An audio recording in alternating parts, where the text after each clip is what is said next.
Et pour commencer, Élodie Dupuis, d'Arco Châtellerault, sous-traitant de Louis Vuitton, qui a mené une lutte pour maintenir la production et l'amélioration des conditions de travail.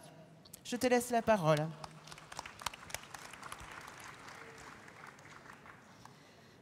Bonjour, moi c'est Élodie, je suis maroquinière chez Arco à Châtellerault depuis 5 ans, donc c'est situé dans le 86. Arco, c'est environ 1000 salariés, intérimaires compris.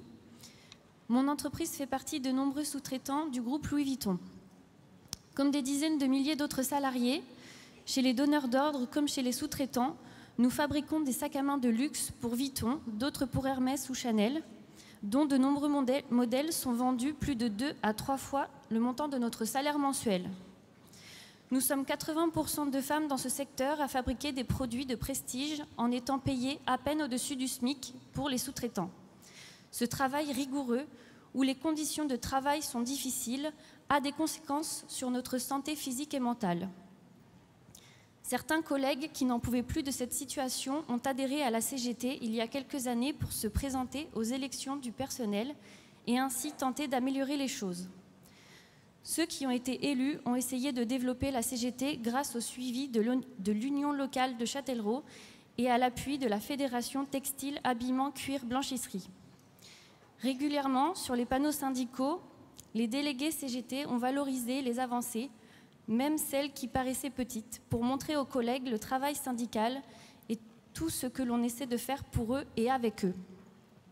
En 2022, alors que l'inflation s'envolait, les ouvrières avaient compris l'enjeu de la négociation et attendaient avec impatience les NAO pour boucler leur fin de mois.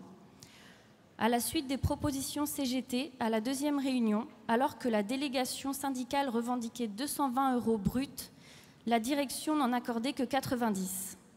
Très déçus, plus de 500 salariés sont sortis en grève pour la première fois.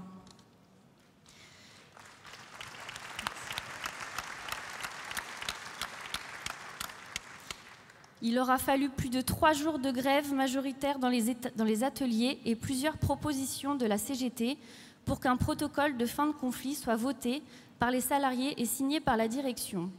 Plus 128 € bruts de plus par mois pour toutes et tous, une majoration des heures de nuit, le maintien des primes, un forfait mobilité de 100 € et en plus une journée par enfant malade par an rémunérée.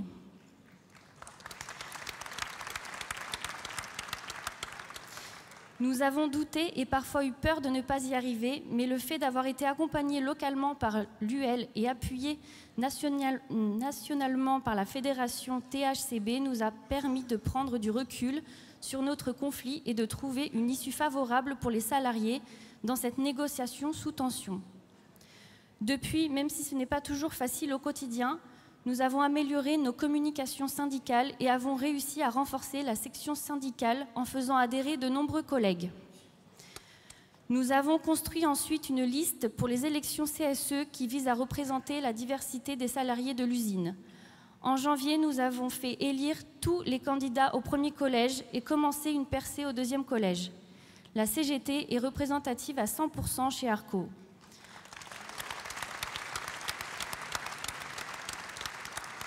Ceci nous donne plus de responsabilités et participe concrètement à améliorer notre rapport de force.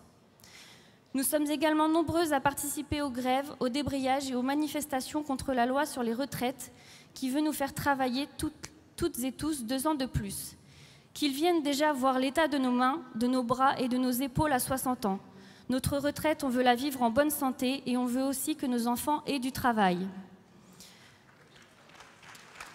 Dans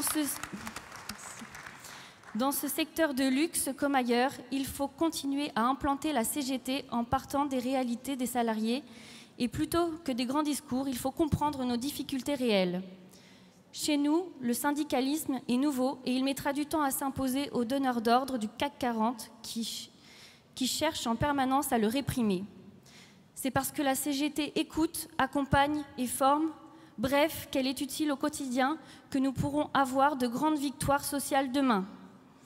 Comme dans notre acte lors de la grève pour nos salaires, nous reprenons le mot d'ordre fédéral. Sous-traitant, oui. Sous-payé, non merci. Merci beaucoup, Élodie, pour cette présentation.